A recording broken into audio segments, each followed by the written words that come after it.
Tonight on Nation to Nation, Enbridge is dividing Indigenous lands and people with its Line 3 pipeline project. And it's done so with deep pockets, says this Native American journalist. And what they've really done is pretty effectively divided the community. They've offered a whole lot of money, and some tribes have accepted. And Marc Miller breaks down the federal budget. He says it's about making big investments in the short term and getting out of the way in the long term through own source revenue and tough talks on land. And economic development first starts foremost with difficult discussions around land. Hello, I'm Todd Lamarand, and welcome to Nation to Nation. It's a pipeline that stretches from Canada to the United States, crossing 3 provinces. It's going to carry tar sands bitumen.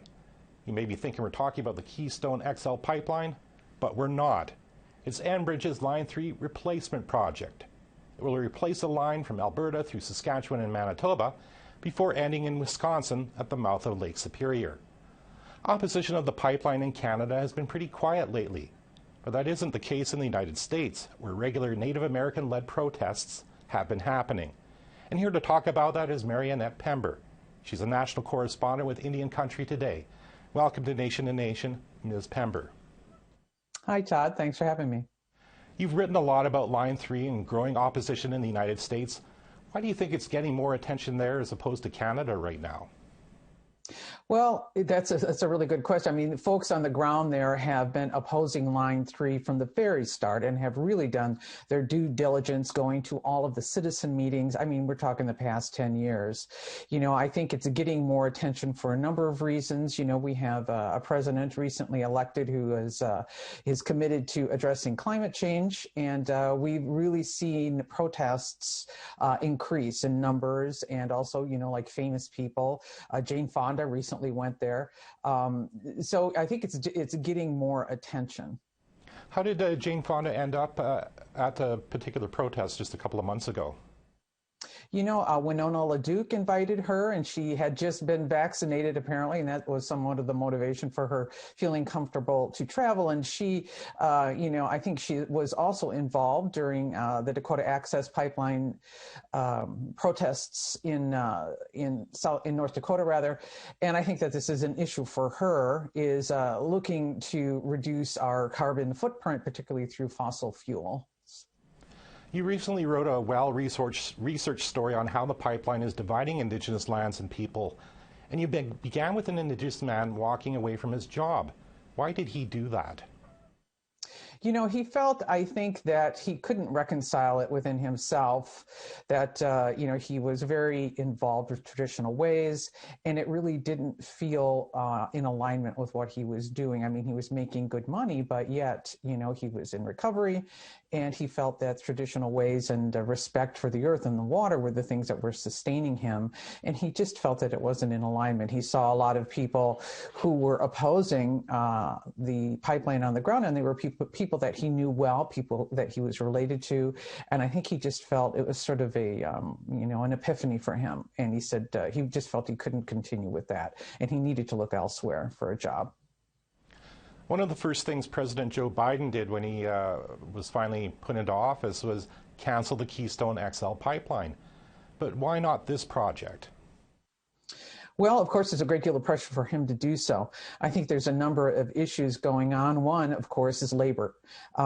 He has made a lot of, Joe Biden made a lot of promises to labor, and, you know, northern Minnesota has a long history with extraction, mining, in addition to, you know, these pipelines. So he risks, I think, breaking his promises with labor people, for one. And also, it's very far along. They have been, Enbridge has very deep pockets, and they've been able to just push through all the opposition that there has been at the citizen level. And I think, you know, there are perhaps some legal issues, and I think just this issue of a labor, I would suspect, are really standing in his way. Tomorrow, one of the leaders of the pipeline project opposition, Tara Houska, who's Ojibwe, and she has a camp called the GNU Collective. She and Greta Thunberg will be speaking before Congress tomorrow during the summit on Earth Day. So that should, and I'm sure Tara will be bringing up Line 3. Now, this opposition, of course, is trying to pressure him to halt construction. But as you've explained, I suppose there still isn't enough pressure on them. What's the latest on where that request is going? Well, there are still two lawsuits, one in federal and one in state court. So, of course, we have to wait to see the outcomes of those. People have opposed, opponents to the pipeline have opposed the Army Corps of Engineers permit, and also there is an appeal currently in the Minnesota court, Supreme Court, really looking at what's called, it gets a little complicated, but what's called need. And people are, saying the need was based actually upon need like 10 years ago, and the need no longer exists.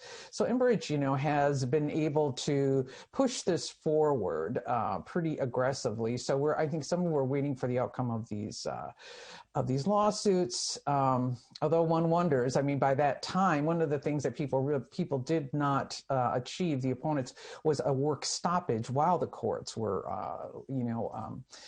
looking at these appeals. So the work continues, and they are doing it at a very fast pace. So if the pipeline's all already in the ground, it does seem, less likely that, President Biden would rule against it, and then they would have to take this pipeline out. So that's one of the big stumbling blocks.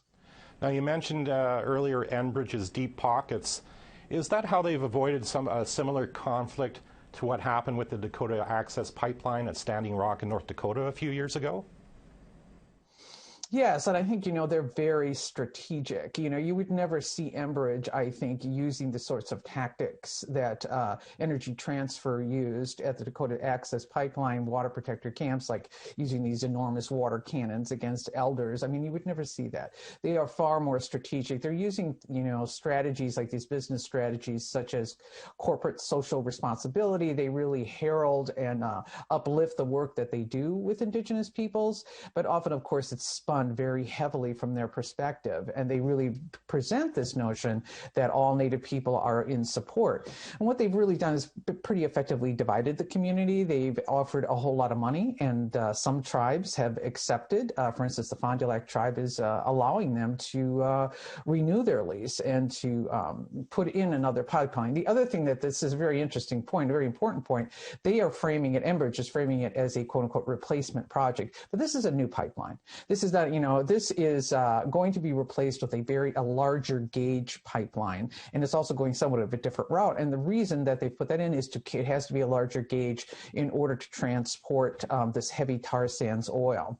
So this, they have framed it as a safety issue, but if you get down into the weeds, they'll often talk about the age of the pipeline. But in that same pipeline corridor, there are at least 3 other pipelines that are older than Line 3. So if one asks, well, what about these other pipelines? Well, then they backtalk and say, well, age is not necessarily a component of safety. So it's, wait, you can't really have it both ways. Either it is or it isn't.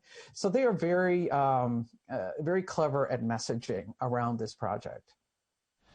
Now, the opposition has been growing. There's been some opposition there. But are we talking about something that's maybe a little too late now? Is there any way at this point to stop it unless you have a huge opposition like they had in North Dakota? Well, it's certainly not for lack of them being on top, opponents being on top of it from the very beginning. They had a really hard time, getting attention to this. I don't know. That's a really good question, and I can't foretell the future. There is a significant change, in public opinion, and I think for these kinds of large infrastructure projects, it's more I think it's kind of a philosophical issue, actually, more of a, I think people on the ground want more of a long-term vision, but Enbridge is a very short-term vision.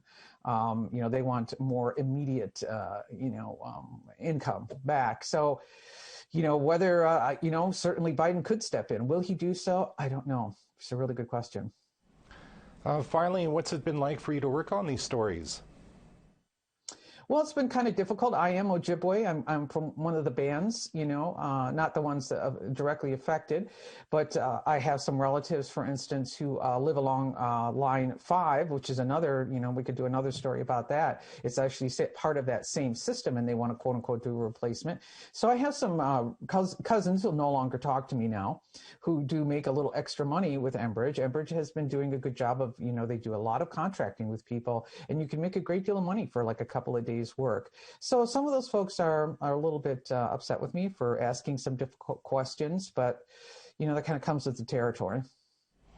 Well, I understand completely. Ms. Pember, I want to thank you for sharing your insights on this with us. Well, thank you for having me, Todd. Earlier this week, the federal budget promised $18 billion in spending for Indigenous people. After the break, we speak to Indigenous Services Minister Marc Miller about that budget.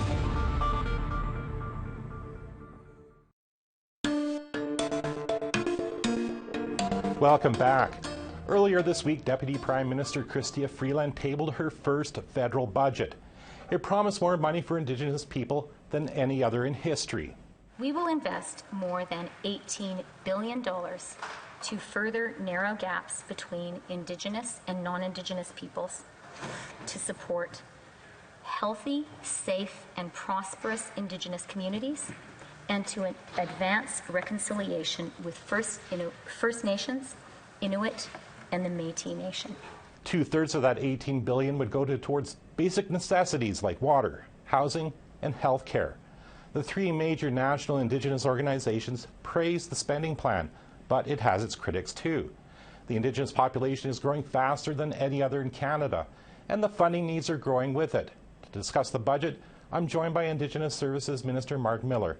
Welcome to Nation to Nation, Minister Miller. Thank you for having me on, Todd. National Chief Perry Bellegarde pointed out that progress isn't parity, saying there's still more work to do. On the other hand, you can't increase spending 300% every 2 years. It's just not sustainable. So what's your department's long-term vision? Well, the mandate of my department is to get itself out of existence, but that requires closing the socioeconomic gaps that are so large between non-Indigenous and Indigenous communities. They lie in healthcare, infrastructure, and education, and they require the financial backing of the Government of Canada working in partnership with Indigenous communities. So yes, this investment of $18 billion is 300% of what was contemplated in 2019. And again, that's the low bar because there are investments in policing, in language and culture, and about $2 billion in early learning and childcare that are earmarked towards Indigenous communities that go over and above that. So this is a very significant budget, and we'll keep moving along in partnership with communities as those needs, yes, do increase. But the point we're making to Indigenous communities across Canada and to all Canadians is we will be there to close those gaps. I mean, ultimately, these communities will have to have their own source revenue to not only close the gaps, but close those gaps permanently. Well, absolutely. And economic development first starts foremost with difficult discussions around land, discussions around closing those socioeconomic gaps, creating the conditions for communities to leverage all the expertise and brilliance that exist in those communities and simply need support in a respectful way from the Government of Canada. I have a lot of hope with respect to that. There's a lot of own source revenue that has been hard hit by the pandemic, and we've moved quite quickly to try and support those programs that actually the money doesn't go to quote-unquote shareholders, it goes directly into community programming. So a lot of work to do there to support communities during the pandemic, during this third wave, but also leveraging that as we come out of the pandemic. And the whole point of this budget was not only to help people through COVID, but to really push stimulus, including most importantly in the Indigenous investment in infrastructure of about $6 billion in shovel-ready projects. You've mentioned infrastructure and you've mentioned health care. How can communities access that money that you've mentioned, and how will it impact regular people? Well, first and foremost, we need to keep supporting communities in the way we've been doing to help them through the pandemic. This isn't over, and so there's over $1 billion in the community support fund that has been so successful successful throughout this pandemic to support people with economic supports to go with it. And then the investments in infrastructure, which we have a sense through a lot of data that we have within Indigenous Services Canada that have been advocated towards us by community leadership as to the projects that will get jobs into the community. We'll make sure that the solutions are homegrown, but that will require additional consultation and cooperation with communities as we deploy these funds over the next 3 to 5 years. Now, as I mentioned in my introduction, the national Indigenous organizations praised the budget, except one, the National Association of Friendship Centres, says off-reserve and urban people have been left out. Why this oversight? Well, look, that isn't the case. The Association of Friendship Centres and Urban Indigenous programs have, during this pandemic, have received emergency supports throughout the pandemic that, if this were not a pandemic, would constitute record investments. And we'll continue working with them because they are so key to keeping people that are living away from their communities safe. This is stuff that we are always willing to look at and reconsider and work in partnership with them. The funding with respect to the friendship centres will continue, and we'll continue to work with them as they express their needs. You said in 2019 that Ottawa will compensate victims of the child welfare system. The Budget Office says it will cost billions, yet the budget sets aside only $3 billion next fiscal year for resolving Indigenous childhood claims. How are you going to pay these kids and their families if there's no money in the budget? Well, to be clear, we know that repairing the broken system will cost billions of dollars. How we do it will require historic compensation for those who have been affected by it and funding systemic change. And the money that's in the budget is reflective of the need to increase funding to agencies, whether it's in First Nations or otherwise, continue to move on the path to substantive equality, real investments in Jordan's Principle that have transformed the lives of Indigenous youth. This is stuff that we will be relentless in pursuing. And so when it comes to the CHRT and the connected or related class actions, we continue to be in discussions with the parties involved and won't obviously negotiate in public. But those discussions are productive, and we'll keep moving along to ensure that Indigenous children foremost aren't prejudiced by the broken system. Are you saying then that when you're talking about negotiating those orders from the Canadian Human Rights Tribunal, that they don't have to be in the budget, and that if you do negotiate a settlement, there will be money for that? Absolutely. Any settlement will require financial teeth from the Government of Canada, obviously, and we'll be prepared to do so. The Prime Minister has said quite clearly, and he continues to say it, that we recognize that discrimination has occurred, and we will compensate the victims, as well as affect systemic change, whether it's through C-92 or further funding of agencies and child welfare organizations as they transform themselves towards models that are focused more towards prevention than intervention. Now, it looks like the budget will have the support of the NDP, but with the Liberals having a minority government and a federal election expected sometime this year, how confident are you that any of these budget provisions can or will be enacted? Well, when it comes to the COVID measures, I would expect that, and bear in mind that while I'm a politician, I'm no expert on parliamentary procedure, but we could probably move through some of the supplementals to get some of the more immediate stuff out. Clearly being in a minority, we have to build consensus, and I would hope that all parties would rally behind a historic budget that is great for all Canadians and will spur economic growth and jobs for everyone. And then as a country, as who we see ourselves in terms of our own identity, the relationship with Indigenous people that requires, in this case, historic investments, but sustained historic investments in closing those gaps. Now, Minister Miller, I want to briefly turn to some other news. Six Nations traditional chiefs recently declared a moratorium on development across the entire Grand River watershed. They were joined by the NDP's Matt Green, who called the situation there, quote, an abject failure of your government to negotiate. How do you respond to his accusation?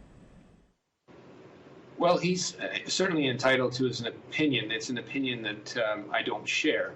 We have made overtures to the Haudenosaunee traditional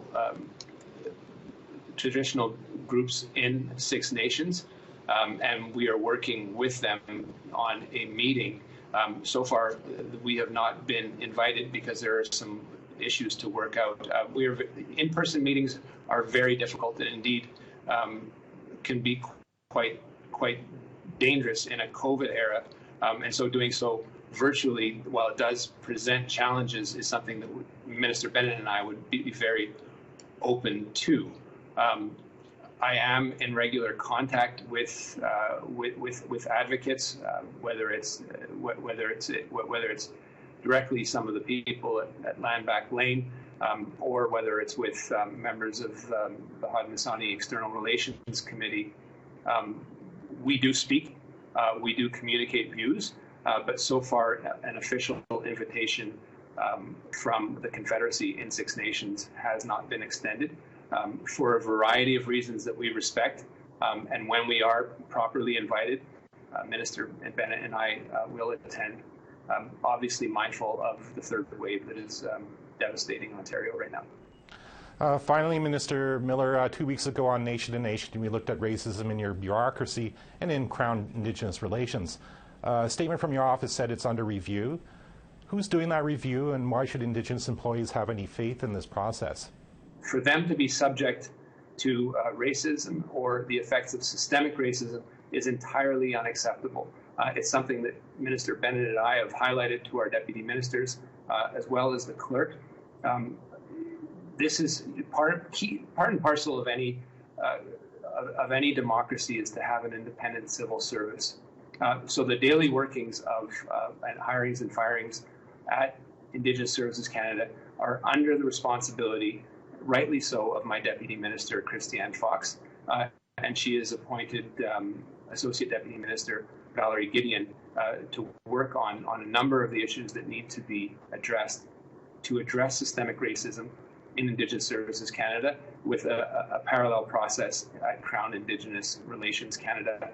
This is something that exists across ministries, but it is particularly poignant in these departments that are fraught with all the historical weight that Indigenous Services in Canada and Crown Indigenous Relations Canada carry in the eyes of many. And I'm mindful of that. It is entirely unacceptable.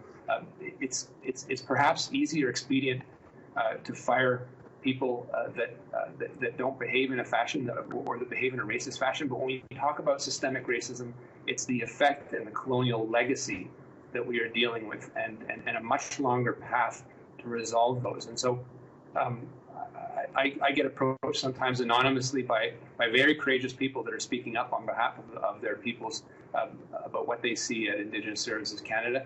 And I expect the civil service to be at their best in addressing this. And in that respect, I do have hope, but it will be a longer process that I have every confidence in ADM Valerie Gideon and my Deputy Minister Chris Fox to deal with. Okay, on that, Minister Miller, I want to thank you once again for taking some time to talk to me. Thank you, Todd. We'll have more after another short break.